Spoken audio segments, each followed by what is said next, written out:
Now moving on, sir told you about the phases of examination. क्या पड़ाव होते हैं? There's preliminary exam, there's mains, and then there's this personality test. So when we study the preparation journey of ours, I did not divide it into prelims or mains or essay. I would divide my entire strategy and how I prepared into two parts. The first is the study part.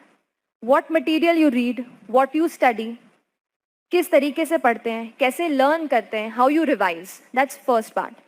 And the second part is attempting the paper. How you are approaching the answer writing, how you are attempting the question in your preliminary examination, how many attempts you are making, या कैसे क्या हो रहा है, or the presentation of your answer. This is the second part and this is equally important. कई बार ऐसा होता है किताबें हम सब पढ़ रहे हैं, नोट्स हम सब मटेरियल अच्छा पढ़ रहे हैं, but we are not working on the presentation.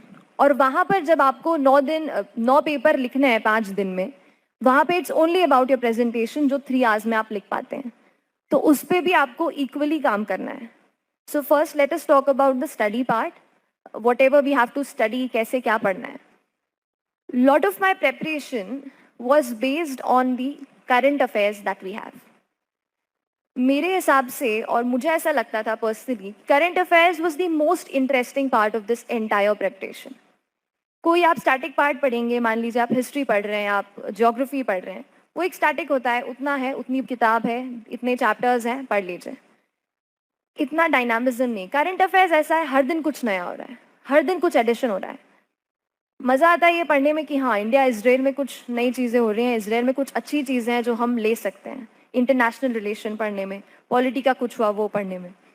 तो newspapers which is the base source for your current affairs, वो आपको बहुत कुछ सिखा देगा अबाउट द एंटायर प्रेपरेशन. मैंने न्यूज़पेपर से काफ़ी कुछ सीखा. I use to make my own notes out of the newspaper. और उसका जो एडिटोरियल सेक्शन होता है उसका specially I use to make notes and jot down the important points जो भी लगते थे मुझे कि ये ज़रूरी है, सही है. कैसे पता चलेगा क्या इंपॉर्टेंट है? फिर वही सिलेबस और प्रीवियस ईयर के पेपर्स. अब खुद के नोट्स बनाने से होता ये है कि एक तो आपका कॉम्प्रिहेंशन अच्छा होता है. आप जब उसकी लैंग्वेज पढ़ते हो न्यूज़पेपर की, किसी न किसी ने लिखा होता है, उनके अपने व्यू पॉइंट्स होते हैं, किसी तरीके से वो शुरू करते हैं, इंट्रो देते हैं, धीरे धीरे टॉपिक्स में ले जाते हैं, डिवाइड करते हैं.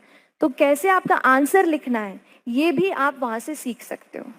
How do you right, how do you comprehend your own views, that you can learn from the newspaper.